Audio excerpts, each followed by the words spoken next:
नमस्कार मित्रों, कैसे हो आप लोग।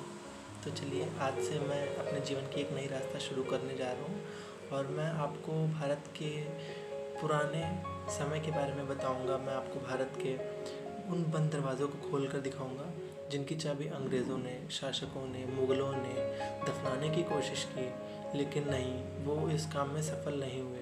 उन्होंने जिस ज़मीन पर पैर रखा उसी ज़मीन को कुचलने का प्रयास किया, वहाँ की सभ्यता, वहाँ की संस्कृति को मिटाने का प्रयास किया, लेकिन वो सफल नहीं हो पाए। उन्होंने जाते जाते भी अपनी कुछ ऐसी निशानियाँ छोड़ी जो हम लोग आज जिन पर जाते हैं और उन पर गौरवान्वित महसूस करते हैं, लेकिन हम लोग ये भूल जाते हैं कि ये हमारी सभ्यता, हमारी संस्कृति के ऊपर दफनाए गए ऊपर इमारतें बनाई गई हैं। हम लोग भूल जाते हैं कि इनका अस्तित्व क्या है। हम लोग अपनी संस्कृति को भूलते जा रहे हैं और वेस्टर्न संस्कृति को हम लोग अपनाते जा रहे हैं। इन लोगों ने, अंग्रेज़ों ने, मुग़लों ने, शासकों ने हम लोगों के घर को तो लूटा, हम लोगों के भारत को तो लूटा और साथ में इन्होंने अपनी निशानियाँ छोड़ दी। कई ऐसी इमारतें बना दी, शहरों को भी इन लोगों ने बर्बाद करने का प्रयास किया। हमारी जितनी भी पुरानी संस्कृति थी उस सबको नष्ट करने का इन्होंने एक भी प्रयास नहीं छोड़ा। और हम लोग क्या करते रहे, शांत हाथ पर हाथ रख के बैठे रहे। लेकिन अब इस चीज़ पर हम लोग को आंसू नहीं बहाने चाहिए, बल्कि जो हमने सम्मान, जो हम लोगों ने अपनी संस्कृति को गंवा दिया है, उसको वापस से पा करके अपने भारत का गौरव बढ़ाने का समय आ गया है। अच्छा, मेरे को आप लोग एक ये बात बताइए कि ताजमहल क्या है? क्या ये सच में प्रेम की निशानी है? क्या सच में शाहजहां ने इसे प्रेम की निशानी के रूप में बनवाया था?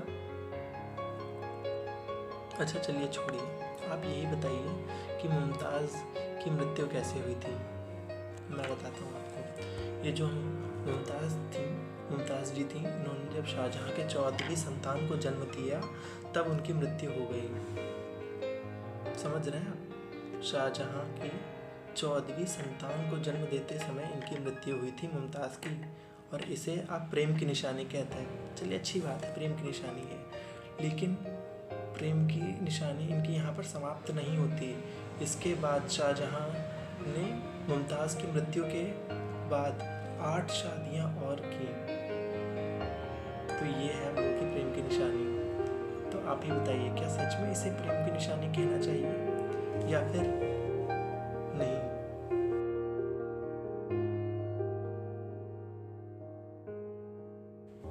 चलिए, और मैं आपको दूसरा किस्सा सुनाता हूँ चित्तौड़ के बारे में, ठीक है। वहाँ के राजा थे रतन सिंह और उनकी पत्नी का नाम था पद्मावती। पद्मावती ने क्या किया, अपने पति की मृत्यु के बाद जब अलाउद्दीन खिलजी ने उनकी सुंदरता की वजह से उनको कैद करने की कोशिश की, उनको अपना गुलाम बनाने की कोशिश की, तो रानी पद्मावती ने अपने सतीत्व को बरकरार रखने के लिए अपने प्राण त्याग दिए थे और धधकती ज्वाला में प्रवेश कर लिया था, जिसके कारण उन्होंने ही नहीं बल्कि उनकी जितनी भी दासियाँ थी, जितनी भी स्त्रियाँ थीं चित्तौड़ की, उन्होंने सबने अपने प्राण त्याग करके सामूहिक जौहर किया था और अपने पति के ना होने पर अपने प्राण त्याग कर अपने सतीत्व की रक्षा की थी। तब इसे प्रेम की कहानी कहेंगे।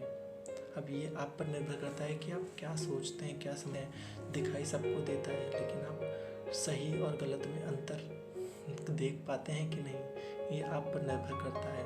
तो आज से जब आप किसी भी चीज़ को प्रेम की निशानी का प्रतीक माने, तो आप एक बार उसके बारे में सोचिए कि किसे कहना चाहिए।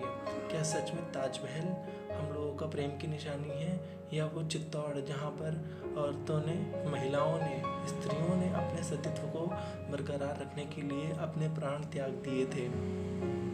तो जय हिंद, जय भारत। और ऐसी वीडियोस देखने के लिए चैनल को आप सब्सक्राइब कर सकते हैं। ये मेरी पहली वीडियो थी, हो सकता है कई गलतियाँ भी रही होंगी, लेकिन मैं आशा करता हूँ कि आप समझ रहे होंगे मेरी बात को।